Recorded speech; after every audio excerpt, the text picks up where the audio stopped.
Hello, well I'm off on an adventure today to find some lavender fields. So I'm going to go down some bridleways and find them. I'm just leaving Sevenoaks town centre, and behind me is one of the buildings where Jane Austen used to visit. And within literally a couple of minutes I'm in this lovely deer park. This is Knole House at Sevenoaks. And in a minute you'll see a grand country house coming into view.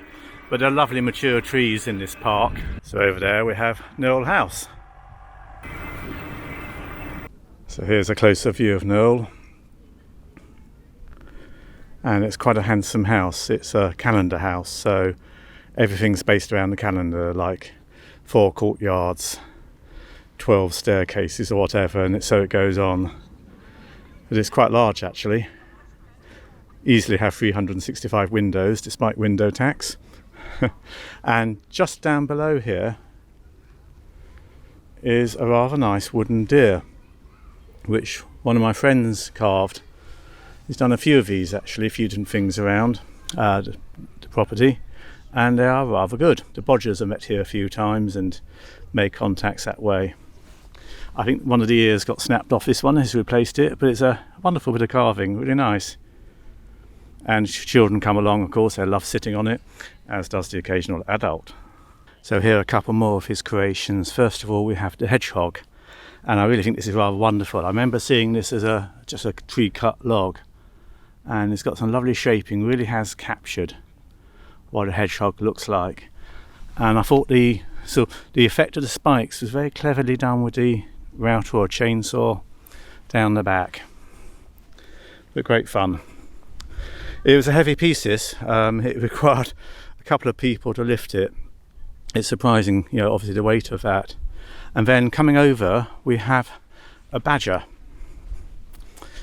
And the badger is quite well worn now. These were all like chestnut when they were made, well still are obviously, but in terms of colour they were light, is what I'm trying to say. And it's getting a nice patina now with usage where people have enjoyed playing with it. Again, really captures the sense and the shape. Great job. Anyway, I will carry on the great trusty steed, and we got a right to roam in the UK. There are lots of bridleways, so I can get along most of the way to this lavender field off-road. So here's a nice side view of Knole House. You begin to see the size of it, and they've recently restored this lovely barn at the end. So I'm just outside the town of Sevenoaks in Kent. So that's probably about 30 miles south of London. Actually not even that, 25 miles. It's where I live. And what I like about it is you've got all this lovely countryside all around you. It's really nice.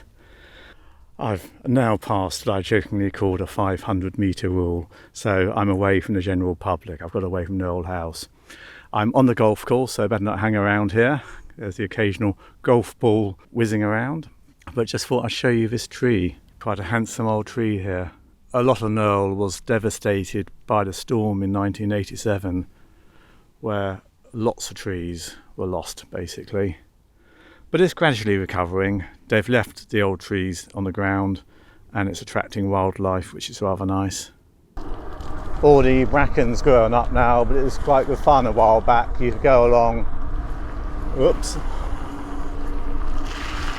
Yeah, you could go along and just have the bracken brushing your feet. Now it really would sort of affect you. It's quite tall, but it can make mountain biking quite good fun though, getting through it all. So we'll be leaving the park very soon. It's then a little stretch of road, and then I'm going to pick up a bridleway. Foxgloves are doing well this year, and it's rather nice. You get whole sort of like outcrops of them. Yeah, a few more of the lovely foxgloves along this part. Quite a few people ride their horses along here, so it's actually very useful because for a mountain bike you can get it through the sheep gates. So I've now got a section of road here. So the lavender fields, only recently noticed these, and in fact my son found them initially, and we managed to sort of track them on the OS map, so we know exactly where they are. A little bit off the beaten route. Yeah, lavender growing, there are a few fields around Kent where I live, and it's used quite a lot for the essential oil, Also just sold as, because it's nice dried lavender, it smells nice, but also used in culinary and quite a few other sort of uses for it, room fresheners, etc, etc. And it does look, you know, obviously and smell rather nice, and when you see it as a field growing, it's beautiful. And we're off to a place called Godden Green, and I will pick up a bridleway at Godden Green. I do enjoy looking at the woodlands as one goes along, seeing the odd pheasant, and you hear little noises of rabbits and what have you going along. Squirrels, quite a lot of squirrels this year. So I just noticed this rather nice clearing in the area here. It's being coppiced with standards, and it's nice to see coppicing. You don't see so much of it.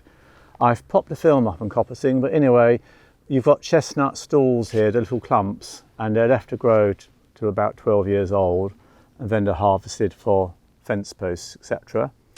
And then up above you have the standards, i.e. the mostly oak and beech trees, and they're obviously harvested at the higher canopy for their lumber. So yeah, nice to see that, nice little bit of woodland. And that's the thing, as you cycle along, you see all sorts of things. It makes it very pleasant. And for anyone who says when we made a chair in a day that we murdered a tree, which seems quite a common theme surprisingly, please have a look at my film on coppicing, and you'll understand that actually we cut down a tree, but they regrow, because that's the whole idea behind coppicing. I'm now back on the bridleway proper, and I'm going through what's known as Roger's Wood. Hey. Yeah, nettles are doing their best to come across the path in places. It's a bit bumpy along here. Again, lovely woodland all around.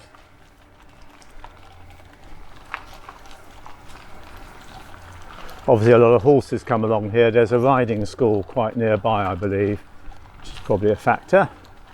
But I do like these ancient paths. You can imagine in times of old people going down these. And this is one of the things I like about being on a bike. You get to explore them. Yeah, it's quite rough at times.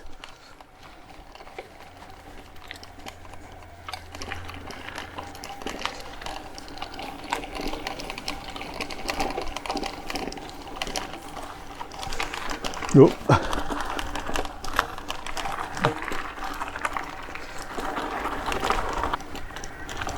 Get the lovely woodland smells. Sorry, I can't give you those on video. You get these as you go along. You get lovely sort of sudden fresh smells of different plants. Very nice horses here. This is by the riding stables. This rather nice mixed hedge has just caught my eye. Quite a bit of honeysuckle in it, which you don't see quite so often. Rather nice.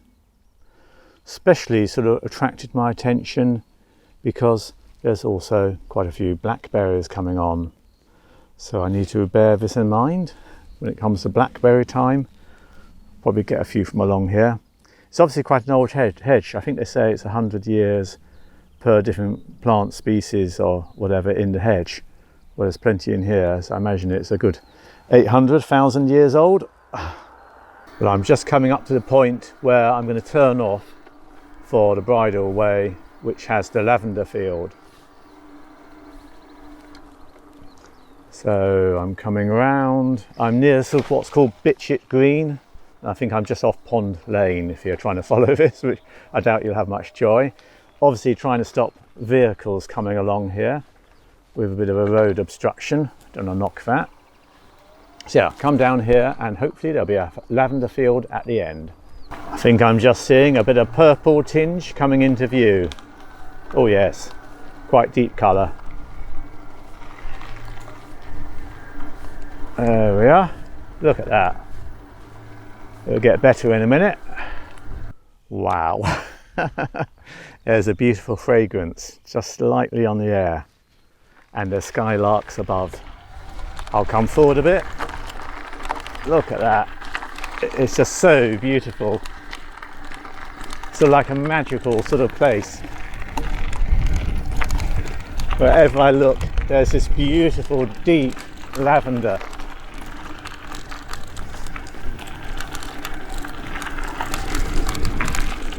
And a very bumpy path. Hey, look at that. It's lovely. Ah, it's magical. You've got beautiful lavender here. You've got this lovely gentle scent wafting up. And then above, I can't really see them, but I can hear the skylark constantly singing. And as you come down, you get the bees. Not many. It's great. You just see all these lovely rows of lovely colour. So this is English lavender. And I think the technical name, if I'm remembering rightly, is Lavandula augustifolia or something like that.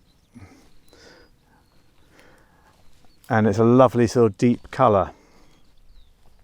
There are in fact about 20 different species of lavender, and obviously lots and lots of varieties as well. It's related to the mint family. A bit more difficult to grow than mint, as you probably know if you're a gardener. Very easy to grow mint. Lavender's not too bad to grow. It likes dry feet though, and I've always had a problem because the garden I've got is very much clay based.